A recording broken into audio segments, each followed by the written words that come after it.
थे प्राचीन समय के इजिप्शियंस, मिस्र के लोग मनुष्य के दिमाग को नाक से। क्या वाकई मिस्र की रानियां शासन भी कर सकती थी? आखिर कितनी विकसित थी प्राचीन मिस्र की सभ्यता? क्यों इतने एडवांस माने जाते हैं मिस्र के पिरामिड?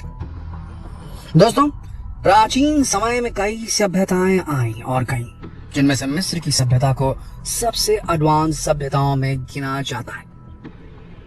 गीजा के pyramid, Egyptian medical advancements, farming और ग्रेट लाइब्रेरी ऑफ अलेक्जेंड्रिया। दोस्तों, आज हम आपको बताएंगे कि इजिप्ट की सभ्यता कितनी ज्यादा विकसित थी। आज के समय में इंसान प्रकृति को नुकसान पहुंचाता है और उसका सारा दोष थोप देता है टेक्नोलॉजी और डेवलपमेंट पर। डेवलपमेंट चाहिए तो एनवायरनमेंट के साथ थोड़ा कॉम्प्रोमाइज तो करना पड़ेगा। टेक्नोलॉजी एडवांसमेंट्स में प्रकृति को नुकसान तो होगा ही। लेकिन दोस्तों, प्राचीन मिस्र में लोग बहुत सी टेक्नोलॉजीज डेवलप कर चुके थे, बहुत आगे बढ़ चुके थे। उनके बनाए buildings, ancient equipments, farming techniques, पुराने बर्तन, या कोई भी इन्वेंशन करनी हो, उसके लिए प्रकृति को कभी दांव पर नहीं लगाया गया था। यानी वहां पर एडवांसमेंट भी हो रहा था और प्रकृति को कोई नुकसान भी नहीं हो रहा था। सब कुछ एकदम सिंक्रोनाइजेशन में था, जैसे सब कुछ एक लय, एक ताल में था। प्रकृति भी और इंसानों का एडवांसमेंट भी, डेवलपमेंट भी। लेकिन आज हम इंसानों ने प्रकृति को दांव पर लगाकर डेवलपमेंट जीतने की जो बाजी खेली है, वो हम सबके लिए खतरनाक है। आज इस वीडियो में हम आपको एंशिएंट इजिप्ट के बारे में कुछ ऐसी चीजें बताने वाले हैं जिन्हें सुनकर आप यकीन नहीं कर पाएंगे कि प्राचीन समय के लोगों को भी इतनी नॉलेज हो सकती थी। दोस्तों, एंशिएंट इजिप्ट नील नदी के निचले हिस्से के किनारे नॉर्थ ईस्ट अफ्रीका में बसा हुआ था। 30 सदियों तक, यानी कि 3000 साल मान के चलिए आप, इजिप्ट सिविलाइजेशन बहुत ज्यादा डेवलप हुई। यहाँ के राजा को फैरो कहा जाता था। आज से 332 ईसा पूर्व शुरुआती रोमन साम्राज्य ने इसके ऊपर विजय प्राप्त करके इसे अपना एक प्रांत बना लिया और तभी इजिप्शियन सिविलाइजेशन का अंत हो गया था। लेकिन तब तक एंशिएंट इजिप्ट में जीवन जीने के और सामाजिक व्यवस्था बनाए रखने के जो तरीके विकसित हुए थे, उसके लिए आज भी इजिप्शियन सिविलाइजेशन को बहुत महत्व दिया जाता है। कृषि, कानून, प्रशासन, चिकित्सा, तकनीक, व्यापार और संस्कृति, सभी में माहिर हो चुके थे एंशिएंट इजिप्ट के लोग। एंशिएंट इजिप्ट में फैरो के हाथ में, यानी कि फैरो यानी कि बादशाह, फैरो के हाथ में ही पूरे देश का और उनके संसाधनों का, रिसोर्सेस का कंट्रोल, नियंत्रण हुआ करता था। वजीर राजा का प्रतिनिधि हुआ करता था। एंशिएंट इजिप्ट में निर्माण परियोजनाएं भी व्यवस्थित तरीके से पूरी की जाती थी। यहाँ तक कि इतने प्राचीन समय में भी देश 42 प्रशासनिक क्षेत्रों में बटा हुआ था। इन्हें नोम्स कहते थे वो लोग, और हर नोम्स को एक नोमार्क संभालता था। दोस्तों, एंशिएंट इजिप्ट में महिलाओं को भी पुरुषों के बराबर ही अधिकार दिए जाते थे। एंशिएंट इजिप्ट में कई महिलाओं ने फैरो के तौर पर शासन किया, जैसे हतशेप्सुट और क्लियोपेट्रा। महिलाओं को संपत्ति रखने का भी अधिकार था और महिलाएं उत्तराधिकारी भी बन सकती थी, जो आज के समय में भी विश्व की बहुत सी जगहों पर नहीं होता। शादी करने और तलाक लेने के अधिकार भी थे महिलाओं के पास, महिलाओं को भी और पुरुषों को भी। दोस्तों, एंशिएंट इजिप्ट में शादी के समय एक अनुबंध पर सहमत होने की प्रक्रिया की जा सकती थी, जिसमें पहले ही डिसाइड कर लिया जाता था कि तलाक होने पर पति के अपने पत्नी और बच्चों के प्रति क्या दायित्व होंगे। पति पत्नी मिलकर संयुक्त संपत्ति भी खरीद सकते थे। दोस्तों, शायद आपको मालूम ना होगा कि आई मेकअप जो हम आज भी करते हैं, वो भी एंशिएंट इजिप्ट की देन है। आज भी बहुत सारी cosmetic brands Egyptian makeup techniques पर रिसर्च कर रही हैं और उनसे इंस्पायर्ड प्रोडक्ट्स बनाती है। और तब महिलाएं ही नहीं, पुरुष भी आई मेकअप किया करते थे। एंशिएंट इजिप्ट में हेयर कट और बियर्ड जैसे फैशन भी थे। हेयर कट ज्यादातर महिलाओं के लिए होती थी, क्योंकि उस काल में इजिप्शियन पुरुषों को बाल पसंद नहीं थे, वो बालों को रुकावट मानते थे। इसलिए ज्यादातर पुरुष अपने शरीर के सभी बाल हटवा देते थे। सोचने वाली बात है कि एंशिएंट इजिप्ट में हेयर कट, बियर्ड और फुल बॉडी हेयर रिमूवल के लिए भी उपकरण थे। महिलाओं को अपने कानूनी विवादों की वकालत करने का अधिकार भी था। दोस्तों, एंशिएंट इजिप्ट में क्राइम्स भी बटे हुए थे। छोटे विवाद बड़े विवाद या मर्डर और डकैती जैसे गंभीर विवाद, इन सब के लिए अलग अलग अदालतें लगती थी। गंभीर आरोपों की सुनवाई वजीर और फैरो की उपस्थिति में हुआ करती थी। दोस्तों, एंशिएंट इजिप्ट के पिरामिड्स के बारे में तो सभी जानते हैं। गीजा के पिरामिड जो कि रॉयल टूम्स हैं, ये एंशिएंट इजिप्ट के फैरो के लिए फाइनल रेस्टिंग प्लेस के तौर पर ये बनाए गए थे। आज तक भी वैज्ञानिक उस टेक्नोलॉजी पर रिसर्च कर रहे हैं जिससे इन पिरामिड्स को बनाया गया।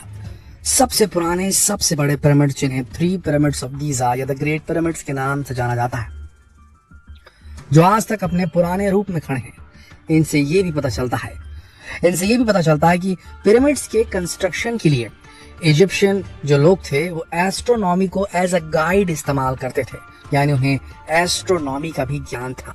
ये पिरामिड 4 दिशाओं को इंडिकेट करते हैं। ये पृथ्वी के भूगोल की 4 दिशाओं के बिल्कुल सीध में बने हुए हैं और साथ ही ये 3 विशेष तारों की सीध में भी बनाए गए हैं, स्टार्स की। माना जाता है कि इस समय की भी जानकारी देते थे और साल का कौन सा समय चल रहा है ये जानकारी भी देते थे।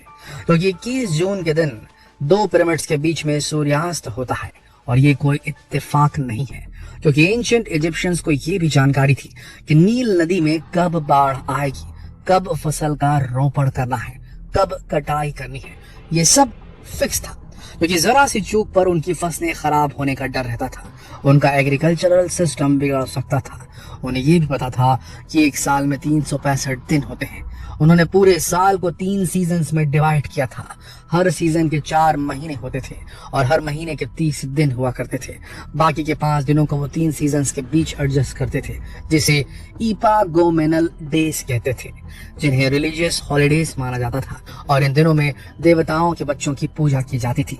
इसलिए माना जाता है कैलेंडर का कॉन्सेप्ट भी एंशिएंट इजिप्ट में ही डेवलप हो चुका था और गणित और ज्योमेट्री में महारत हासिल किए बिना ये सब पॉसिबल नहीं था। न एस्ट्रोनॉमी, न कैलेंडर का कॉन्सेप्ट, न दिनों का डिवीजन।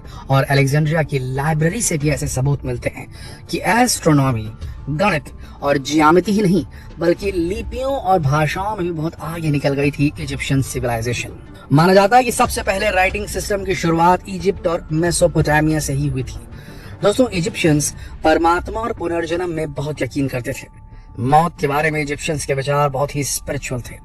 उनका मानना था कि इंसान की आत्मा उनकी मौत के बाद जिंदा रहती है और एक नई लाइफ में एंटर करती है, जिसे आफ्टर लाइफ कहते हैं।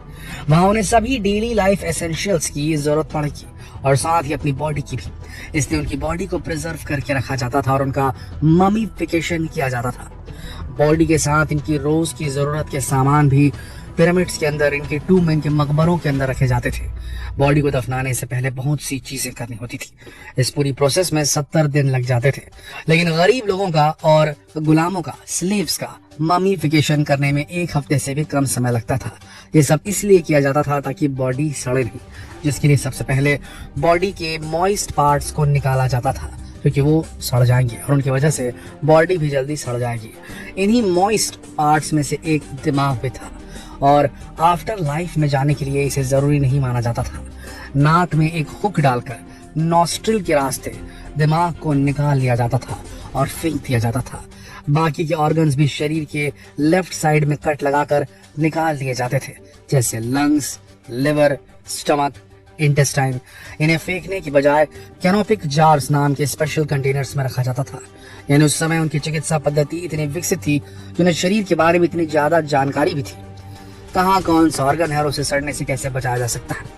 साथ ही इंसान के दिल को शरीर में ही छोड़ दिया जाता था, क्योंकि उनका मानना था कि आफ्टर लाइफ में जाने के लिए उस मरे हुए इंसान के दिल को जस्टिस और ट्रूथ के फेदर के साथ तोला जाएगा। अगर दिल फेदर से ज्यादा भारी हुआ तो इसका मतलब है उसने बुरे कर्म किए हैं और उसे आफ्टर लाइफ में एंट्री नहीं मिलेगी, बल्कि उसे भूखे क्रोकोडाइल्स, लायन और हिप्पोपोटामस के सामने फेंक दिया जाएगा, जो उसे खा जाएंगे।